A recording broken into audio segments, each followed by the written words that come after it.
रतन टाटा के जाने पर जो दोस्त फूट फूट कर रोया, उसे कंपनी से बाहर निकालने की चर्चा क्यों? वो रतन टाटा के साथ बाल कटवाता, फिल्में देखता, पोते की उम्र में दोस्ती वाला फर्ज निभाता, कभी शर्ट खरीदने तक को नहीं थे पैसे, फिर रतन टाटा गिफ्ट करने लगे शर्ट। ऐसी थी दोस्ती। नाम शांतनु नायडू, उम्र 31 साल, पहचान अपने से करीब 50 साल बड़े रतन टाटा के सबसे करीबी दोस्त। जब रतन टाटा का निधन हुआ तो बदहवास भागते हुए हॉस्पिटल पहुंचे। वहां से एम्बुलेंस निकली तो आगे आगे बाइक पर सवार होकर चले। वहां से आगे बढ़े तो रास्ते में पुलिस वाले से बहस भी हो गई और वहीं से ये सवाल उठने शुरू हुए कि रतन टाटा के जाने के बाद शांतनु नायडू क्या सच में अनाथ हो जाएंगे और अकेले पड़ जाएंगे? जिन शांतनु नायडू और रतन टाटा की दोस्ती का दीवाना पूरा देश हुआ, दोस्ती की तस्वीरें तेजी से इंटरनेट के जरिए वायरल हुई। वहां शांतनु नायडू क्या टाटा ग्रुप से बाहर होने वाले हैं? क्या शांतनु नायडू के साथ ठीक वैसे ही होने वाला है जो रतन टाटा ने 8 साल पहले साइरस मिस्त्री का हाल किया था? आखिर शांतनु नायडू के फैंस को इस बात का डर क्यों सताने लगा है? क्या ऐसा संभव है? इसे समझने के लिए रतन टाटा और शांतनु की पहली मुलाकात का किस्सा आपको समझना होगा।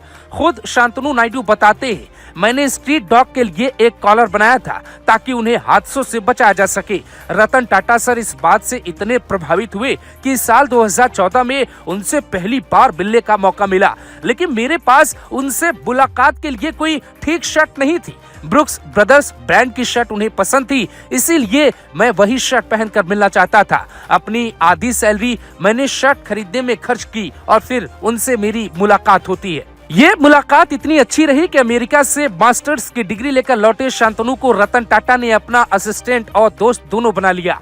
दोनों साथ बाल कटवाते, साथ खाना खाते, साथ घूमते और साथ में बैठकर कंपनी के हित का प्लान भी बनाते।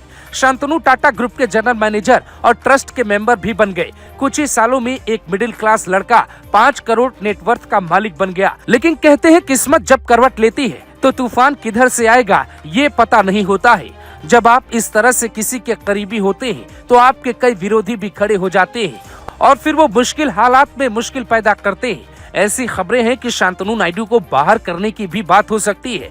जब रतन टाटा चेयरमैन बने तो जमशेद जी टाटा के करीबी रहे 3 लोगों को बाहर निकाला।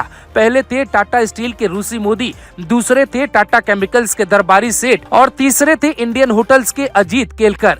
इन्हें रतन टाटा ने कंपनी के फायदे के लिए बाहर निकाला था, लेकिन तब इनके समर्थकों ने इसका विरोध किया। साल 2016 में साइरस मिस्त्री भी कंपनी से बाहर किए गए, जो ये बताता है कि टाटा ग्रुप में चेयरमैन और ट्रस्ट बोर्ड का पावर काफी ज्यादा है। कंपनी अगर किसी को चाह ले तो बाहर कर सकती है और शांतनु नायडू अपनी कंपनी गुड फेलो चलाते हैं, जबकि कई कंपनियों में अगर आप किसी पद पर हैं तो अपनी कंपनी नहीं चला सकते, ऐसा नियम भी है। इसके अलावा जिस बात में दम है वो सुनिए। शांतनु नायडू को बाहर करने की चर्चा क्यों छिड़ी, ये बात अब आपको समझाते हैं। नोएल टाटा को चेयरमैन बनाने का जो प्रस्ताव टाटा ट्रस्ट बोर्ड ने पास किया, उसमें शांतनु की कोई बड़ी भूमिका नहीं रही।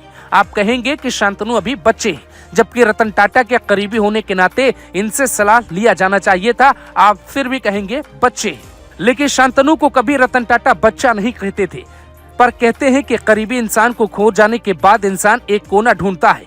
वो मीटिंग और कामों पर ध्यान नहीं देता है। कंपनी चलाने के लिए नए चेयरमैन की नियुक्ति जरूरी है, लेकिन कहते हैं कि चीता ठंडी होने से पहले ही अगर विरासत बंटने लगे तो फिर दावेदारों के मन में कुछ अच्छा और कुछ बुरा भी चल रहा होता है।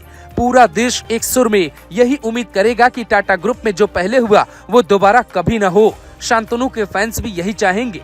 उन्होंने दोस्त खोया है, पर दोस्त की कंपनी खोने की नौबत न आए।